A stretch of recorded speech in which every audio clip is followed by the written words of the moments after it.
Hello everyone, good morning.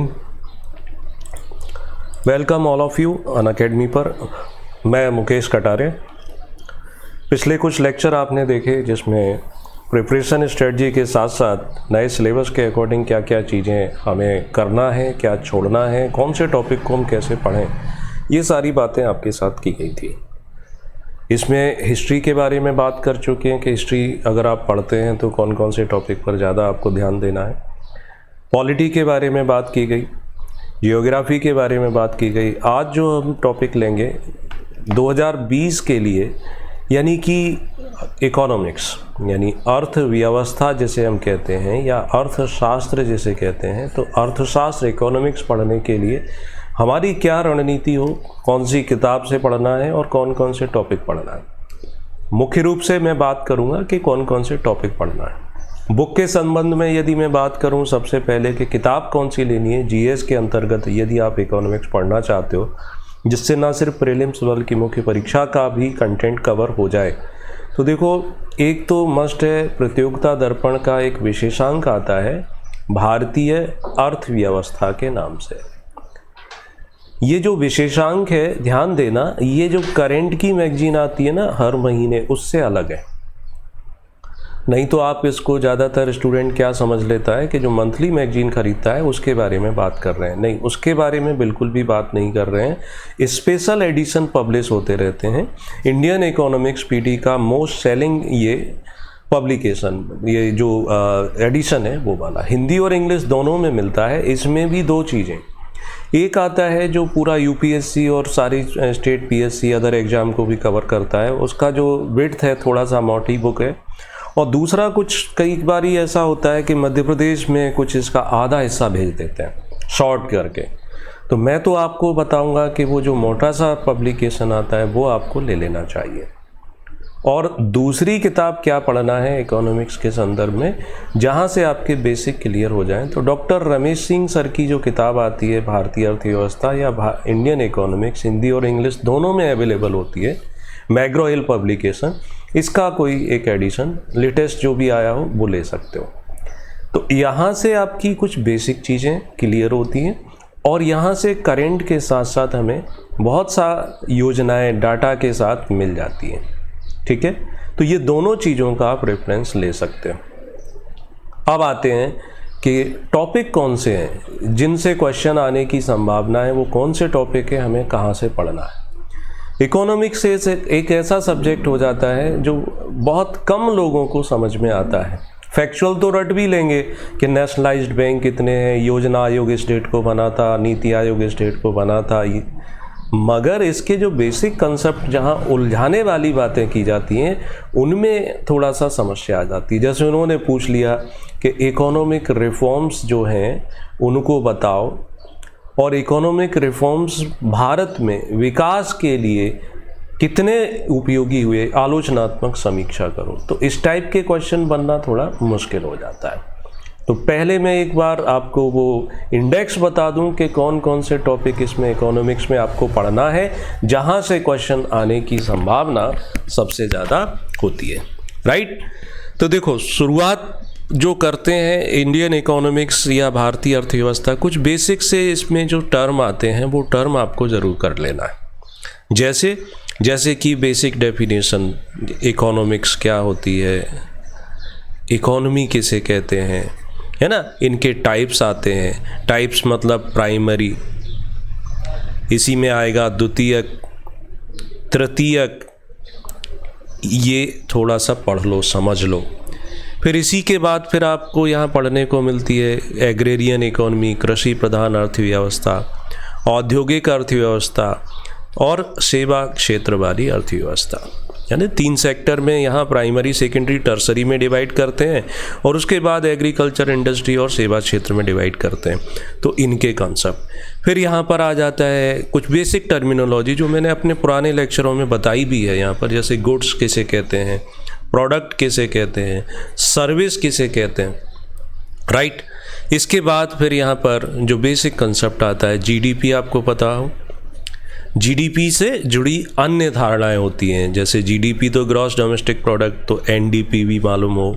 इसके बाद आपको जीएनपी के बारे में जानकारी, एनएनपी के बारे में जानकारी, ये चारों कंसेप्ट एक दूसरे से जुड़े हुए हैं।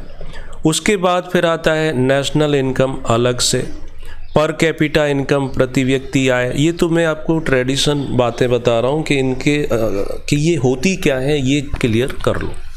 देन भारत का जीडीपी कितना रहा, अभी कुछ दिन पहले ही भारत सरकार के आंकड़े पब्लिश हुए थे, वो पता हो। Per capita income Madhya Pradesh की कितनी है, भारत में सबसे ज़्यादा किस राज्य की है, इस टाइप के क्वेश्चन। ठीक, फिर एक नया कंसेप्ट जो जोड़ा गया है उसको लेकर के फुल फॉर्म तो पूछ ही सकते हैं। जीबीए क्या होता है, कैसे काउंट करते हैं, ये भी हो सकता है आ जाए। इनके लिए आधार वर्ष क्या बनाते हैं, बेस ईयर क्या होता है, उन सब चीज़ों को लेकर के भी यहाँ पर क्वेश्चन आ सकते हैं। राइट, तो ये सब चीज़ें भी हमें थोड़ा सा ध्यान देने की है। ठीक, ये याद हो जाता है तो देन अगला टॉपिक जो हमें पढ़ना है वो आता है मार्केट, बाज़ार। बाज़ार से मतलब सिंपल सा है कि जैसे बायर्स मार्केट क्या होता है, सेलर्स मार्केट क्या होता है, फिर इसी मार्केट से जुड़ा हुआ कंसेप्ट है जैसे हम इन्फ्लेशन कह देते हैं। मुद्रास्फीति, मुद्रास्फीति होती क्या है, कितने प्रकार की होती है, इससे क्या प्रभाव पड़ता है, वो टॉपिक भी आपको कर लेना है। ठीक, ये कंप्लीट हुआ। देन कुछ बेसिक चीज़ें और जैसे हमने एग्रीकल्चरल इकोनॉमी, औद्योगिक अर्थव्यवस्था, ये सब तो बातें की ही थी। इसी में कैपिटलिज्म क्या होता है, पूंजीवाद किसे कहते हैं, इसी में आता है कम्युनिस्ट यानी कि साम्यवाद किसे कहते हैं, मिश्रित अर्थव्यवस्था क्या होते हैं, उनकी प्रॉपर्टीज।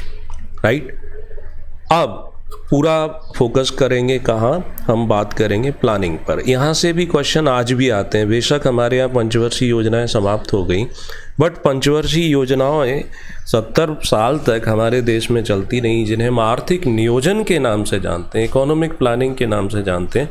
ये भी हमें पता होना चाहिए। मीन्स नियोजन, इकोनॉमिक प्लानिंग क्या है, राइट, इसके टाइप्स क्या होते हैं, कितने प्रकार की होती है, इनके ऑब्जेक्टिव क्या थे, उद्देश्य क्या थे, ये पता हो। प्लस इसके लिए क्या बैकग्राउंड क्या था, पृष्ठभूमि। कांग्रेस जैसे क्वेश्चन अगर बात करो तो ये भी पूछा गया कि बताओ नेशनल प्लानिंग कमेटी, इसका गठन किसने किया। तो ये तब आप कर पाओगे ना जब प्लानिंग का बैकग्राउंड सिस्टमेटिक पढ़ते हो कि कांग्रेस प्लान था, नेहरू वो नेताजी सुभाष चंद्र बोस ने नेहरू जी की अध्यक्षता में एक कमेटी बनाई थी। बॉम्बे प्लान था, गांधीयन प्लान था, जनवादी योजना थी, सर्वोदय प्लान था। लास्ट ईयर ही क्वेश्चन आया कि जिसमें सभी का उदय हो, वो कंसेप्ट किसका था। तो पहले तो जयप्रकाश नारायण था, बाद में उन्होंने फाइनल आंसर शीट में महात्मा गांधी के नाम को भी ऐड किया। ठीक, फिर इससे जुड़ी हुई संस्थाएं, प्लानिंग कमीशन, इसका स्ट्रक्चर, ये कब बना, कब समाप्त हो गया। आज तक 12 पंचवर्षीय योजनाएं लागू हुई। तो इन योजनाओं में कभी कभी ऐसे क्वेश्चन आ जाते हैं कि ये बताओ समाजवादी मॉडल पर आधारित कौन सी थी, किस योजना में गरीबी हटाओ का नारा दिया गया, और मुख्य परीक्षा के संदर्भ में अब 12th 5 ईयर प्लान की बात कर सकते हैं कि इसका क्या टारगेट रखे थे, उसकी समीक्षा कीजिए। प्लानिंग में ही यहाँ पर नीति आयोग आ जाएगा। ये बनाया गया नीति आयोग का पूरा स्ट्रक्चर, इसके ऑब्जेक्टिव कि इसके बनाने के पीछे क्या कारण है। राइट, ये बातें हो जाती हैं। प्लानिंग कमीशन को रिप्लेस करके नीति आयोग बनाने की आवश्यकता क्या थी, इसके रिगार्डिंग भी क्वेश्चन आपसे पूछे जा सकते हैं। ठीक, ये तैयार हो जाता है इकोनॉमिक प्लानिंग। दूसरी तरफ फिर आपको ध्यान रखना है, अच्छा, हर प्लानिंग के मोटे तौर पर उद्देश्य, जैसे पहली प्लानिंग में कृषि था, दूसरी में उद्योग था, फिर कृषि था, ये बातें। दूसरी तरफ जब ये सिस्टम कंप्लीट होता है तो हमें थोड़ा सा इन सेक्टर को भी देखना है। उद्योग नीति यानी जो PSUs बनाए गए थे, पब्लिक सेक्टर अंडरटेकन, कुछ क्षेत्रों को रिजर्व किया गया था कि सिर्फ और सिर्फ सरकार ही वहाँ पर काम करेगी, तो उसको भी आपको कर लेना है। ठीक है, ये सब बातें हो जाती हैं। इन सब बातों के पश्चात अब हमें ध्यान देना पड़ता है कहाँ पर, हम फाइनेंशियल सेक्टर की ओर जाते हैं, वित्तीय संस्थान की ओर। तो वित्तीय संस्थान में क्या पढ़ना है, बैंक के बारे में सारी जानकारी, बैंकों का इतिहास। SBI यानी जो प्रेसिडेंशियल बैंक थे बॉम्बे, मद्रास, कलकत्ता में, फिर उनको मर्ज किया गया, इंपीरियल बैंक बनाया गया, फिर राष्ट्रीयकरण किया गया तो एसबीआई बना, फिर उसके जो सहयोगी बैंक थे वो सारी बातें। तो बैंकों में आप एसबीआई, बैंकों में आरबीआई, एसबीआई तो अब सबसे बड़ा बैंक हो गया, आरबीआई क्या काम करता है, इन पर भी थोड़ा सा ध्यान देंगे।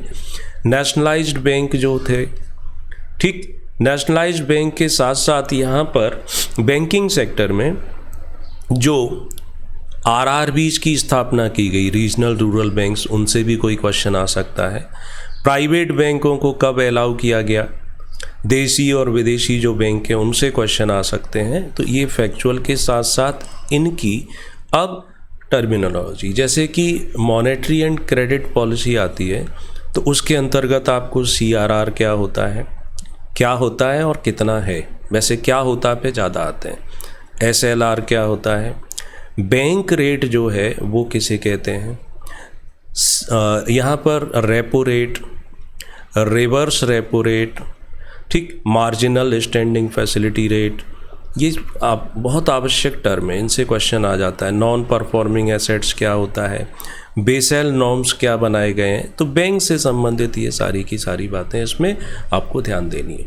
फाइनेंशियल इंस्टीट्यूट्स में बैंक, तो देन फिर अगला आ जाता है शेयर बाज़ार, शेयर बाज़ार भी आपको पढ़ना है, स्टॉक एक्सचेंज। यानी यहाँ पर हम ये भी देखेंगे कि भारत में सबसे पुराना शेयर बाज़ार कौन सा है, कुल कितने नेशनल लेवल के शेयर मार्केट बने हुए हैं, राइट। शेयर बाज़ार से संबंधित टर्मिनोलॉजी, यानी शेयर कितने प्रकार के होते हैं, 2 प्रकार के होते हैं, प्राइमरी और सेकेंडरी। फिर शेयरों की खरीद फरोख्त कैसे की जाती है, उसके डिस्ट्रीब्यूशन का तरीका, बेसिक सी बातें जो रहती हैं वो ब्रोकर जो रहते हैं उसमें पूछ लेते हैं, बुल किसे कहते हैं, बियर किसे कहते हैं, यानी तेजड़िया और मंदड़िया की बात आती है। शेयर बाज़ार से ही संबंधित म्यूचुअल फंड के साथ साथ यहाँ पर बॉन्ड एंड डिवेंचर, इसकी जानकारी बिल्कुल आपको होना चाहिए। करेंट और ट्रेडिशनल दोनों प्रकार के क्वेश्चन आ जाते हैं। शेयर बाज़ार को रेगुलेट करने वाली संस्था सेबी के बारे में, कब बना, क्या इसके अधिकार हैं, राइट। ये खत्म होता है तो फिर जाते हैं नॉन बैंकिंग फाइनेंस कंपनीज पर, एनबीएफसीज। ये क्या होती हैं, इनको कौन रेगुलेट करता है, वो सारे टर्म्स जब ये कंप्लीट कर लेंगे तो देन फिर आपको फोकस करना पड़ेगा इंश्योरेंस सेक्टर में। यहाँ 2 सेगमेंट में इंश्योरेंस सेक्टर, एलआईसी और दूसरा जीआईसी, यानी लाइफ का और नॉन लाइफ सेगमेंट। फिर इसमें जो निजीकरण किया गया उसके संबंध में कौन सी समिति बनी थी, इसको रेगुलेट करने वाली संस्था के बारे में जैसे हम एडा कहते हैं, तो वो इसमें विदेशी निवेश की सीमा कितनी है, ये सारी बातें इसके अंतर्गत आ जाती हैं। शेयर बाज़ार में कंपनी कैसे बनती हैं, लिस्टेड कंपनी किसे कहते हैं, लिमिटेड कंपनी किसे कहते हैं, ये कंप्लीट हो जाता है, राइट। ये सारे टॉपिक जब आपके कंप्लीट हो जाएं, और कहाँ से मिला जुला आएगा, दोनों किताबें जो मैंने आपकी बताई थी, तो फिर आपको फोकस करना पड़ता है अब कौन से सेक्टर पर। 1990 के बाद जो परिवर्तन आए, इनको हम भारत में एलपीजी के नाम से जानते हैं। तो एलपीजी प्रीलिम्स में तो बहुत थोड़ा सा आएगा, मुख्य परीक्षा में इससे पूरा डिटेल में आपके सामने सिलेबस लिखा है कि उदारीकरण क्या होता है, उसके लाभ, उसके नुकसान, प्राइवेटाइजेशन क्या होता है, उसके मेरिट्स डीमेरिट्स, ग्लोबलाइजेशन क्या होता है, उसके ऊपर कौन कौन से टूल अपनाए थे, आर्थिक सुधारों की जनरेशन, पीढ़ियाँ क्या होती हैं। तो इस टाइप की चीज़ें कहाँ मिल जाती हैं, मैग्रो-हिल की किताब में मिल जाती हैं, राइट। ये फोकस करने वाली बातें। इसके बाद फिर आते हैं हम टैक्स वाली, टैक्सेशन को लेकर। Tax, direct tax, indirect tax, ये पता हो, केंद्र के द्वारा कौन सा टैक्स लगाया जाता है, राज्य के द्वारा कौन सा टैक्स लगाया जाता है, टैक्स के तरीके क्या हैं, इसी में आगे बढ़ जाएंगे। बजट के रिगार्डिंग, बजट क्या होता है, ठीक। भारत का जो ज़्यादातर प्रीलिम्स में क्वेश्चन करेंट बजट से संबंधित जो बजट प्रस्तुत किया जाता है, इकोनॉमिक सर्वे आता है, तो उसी में से कुछ लेकर के पूछा जा सकता है, वो सारी बातें। फिर बजट में ही रेवेन्यू डेफिसिट किसे कहते हैं, फिस्कल डेफिसिट किसे कहते हैं, प्राइमरी डेफिसिट किसे कहते हैं, कैसे बनता है, वो सारे क्वेश्चन यहाँ पर आ सकते हैं। अगला इकोनॉमिक्स में पढ़ने वाले टॉपिक हैं एक्सटर्नल ट्रेड वाला, यानी व्यापार। तो इसके लिए जो एग्जिम पॉलिसी उसके बारे में फैक्चुअल कि कब बनाई गई थी, कब से कब तक वैलिड रहती है। एक्सपोर्ट इंपोर्ट नीति में कोई योजना आ जाती है जैसे फोकस अफ्रीका या कुछ और इस टाइप की चीज़ें आ जाती हैं।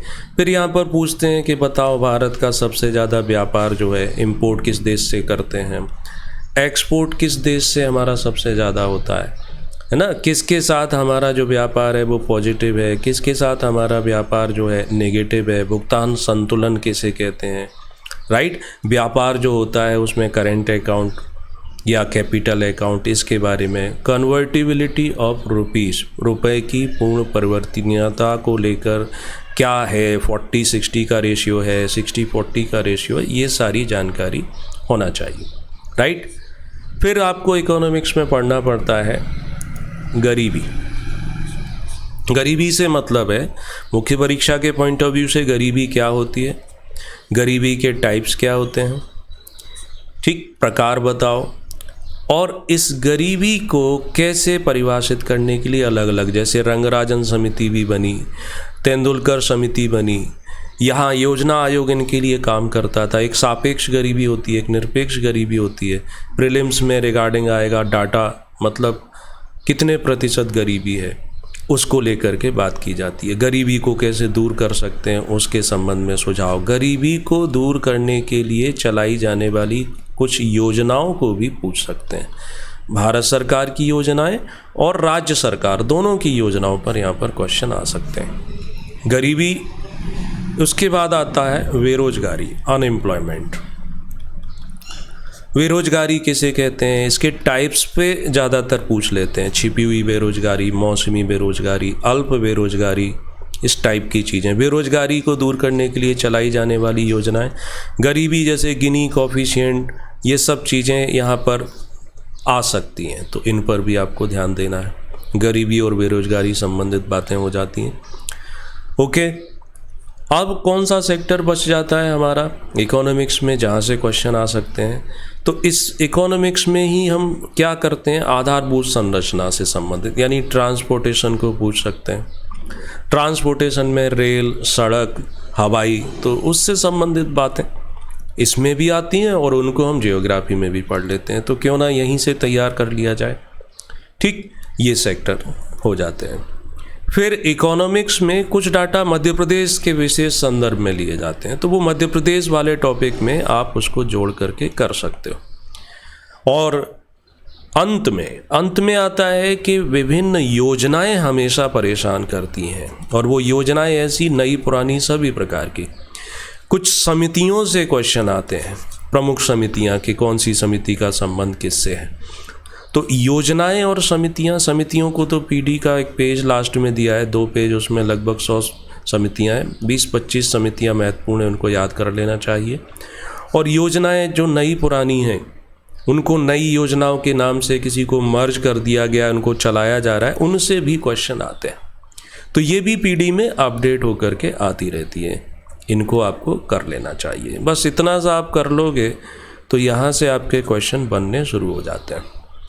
मुख्य परीक्षा वालों के लिए तकलीफ़ सिर्फ इतनी सी है कि वो कर तो लें बट वो लिख पाते हैं उसके अकॉर्डिंग कि नहीं, तो इसके लिए सेकंड ओपिनियन मस्ट है, आप किसी से चेक करवाएं, बिना उसके ये काम नहीं चलता है, राइट।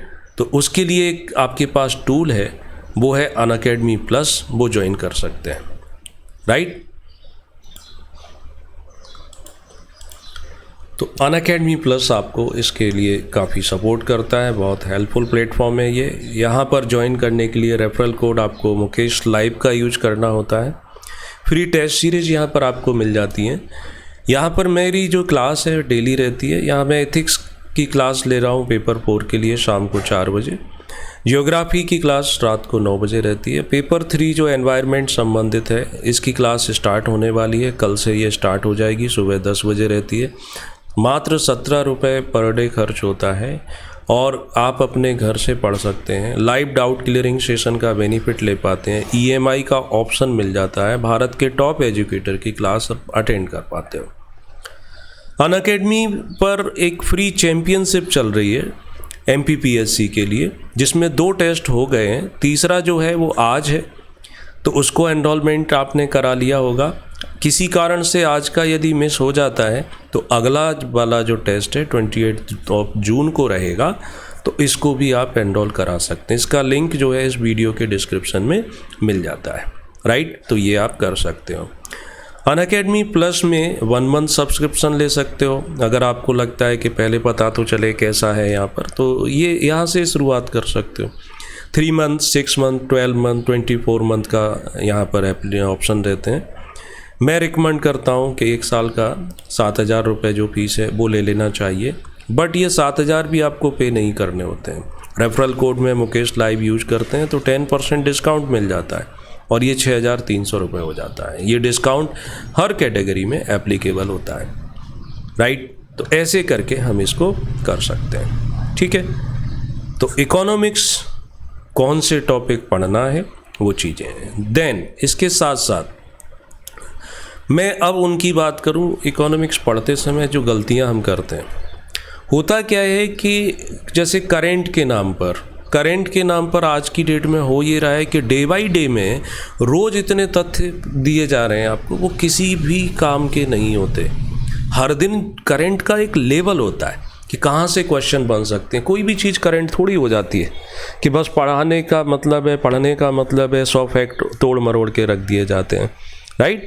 तो ऐसे ही हर महीने में जो आप मैगजीन खरीदते हैं तो इकोनॉमिक्स का भी करंट आता है, उसमें क्वार्टरली डाटा दिए रहते हैं, तो वो सब किसी काम के नहीं। क्वार्टरली डाटा से कोई लेना देना नहीं होता। ओवरऑल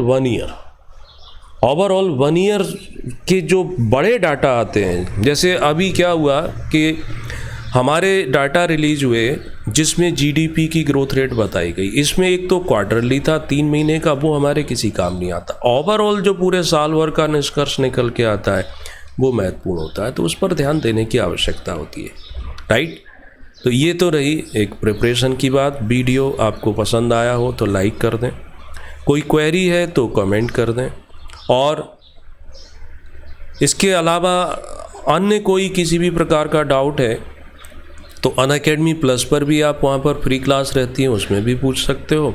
और यहाँ पर भी एक जो लास्ट टाइम पूछा था कि 2020 का नोटिफिकेशन, तो नोटिफिकेशन जुलाई के बाद आने की पॉसिबिलिटी है, और 2019 का रिज़ल्ट भी जुलाई में आने की संभावना है। तो जब रिज़ल्ट आ जाएगा तो विदिन 60 डेज इसकी मुख्य परीक्षा कंडक्ट करा ली जाएगी, और प्रीलिम्स जो है 2020 के लिए नवंबर दिसंबर में होने की पॉसिबिलिटी है। So thank you so much and good luck.